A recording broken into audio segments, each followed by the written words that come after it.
चौपाटीवरती कचऱ्याचं साम्राज्य मागच्या 37 दिवसापासून पसरलंय। त्यानंतर त्या ठिकाणी महापौर रितू तावडे यांनी पाहणी दौरा केलाय। त्या ठिकाणची दृश्य आपण पाहतोय। मात्र या दौऱ्यादरम्यान कचऱ्याचं साम्राज्य ज्या ठिकाणी जास्त आहे त्या ठिकाणी मात्र रितू तावडे गेल्या नाहीत, त्यामुळे चर्चांना उधाण आलं। जुहू चौपाटीवर कचऱ्याचं साम्राज्य कायम आहे। लोकशाही मराठीच्या माध्यमातून अगदी पहिल्या दिवसापासून या ठिकाणी रिअलिटी चेक करण्यात येते। सलग 39व्या दिवशी लोकशाही मराठीचा रिअलिटी चेक करण्यात आलाय महापौर रितू तावडे यांच्याकडून।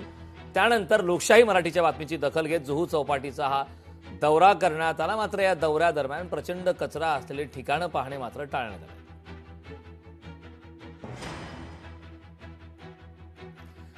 या संदर्भात रितू तावडे आणि अमित ठाकरे यांची काय प्रतिक्रिया आलेली आहे पाहूया।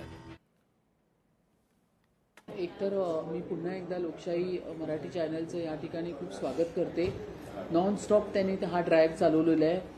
त्यानिमित्ताने असू दे किंवा महानगरपालिका प्रशासन पण काम करते। त्या अनुषंगाने जुहू चौपाटी खरोखर क्लीन झालेली आहे, जे मी काल पाहिलं। पण पुन्हा एकदा सांगते की विविध मुंबई महानगरपालिकेचे मेजर नाले ह्याला अटॅच असल्यामुळे आपण जे नाल्यात टाकतो तेच त्या ठिकाणी जातं। तर मी तुमच्या माध्यमातून लोकांनाही आवाहन करते की इतका मोठा कचरा आपण असं डायरेक्ट ज्या नाल्याच्या बाजूला असलेली घरं असतील अशा ठिकाणी टाकणं केलं नाही पाहिजे। आणि राहिलं त्या ठिकाणी आपली मुंबई महानगरपालिकेची यंत्रणा असेल, विविध संस्था त्या ठिकाणी काम करतात आहे।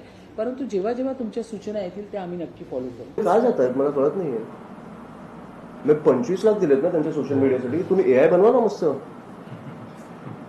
एआय रितू तावडे गेले एआय मध्ये, एवढे का मेहनत घेत आहे?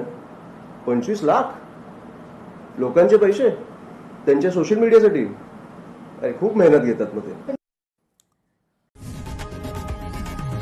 लोकशाही मराठी ऐका, पहा, जागरूक रहा।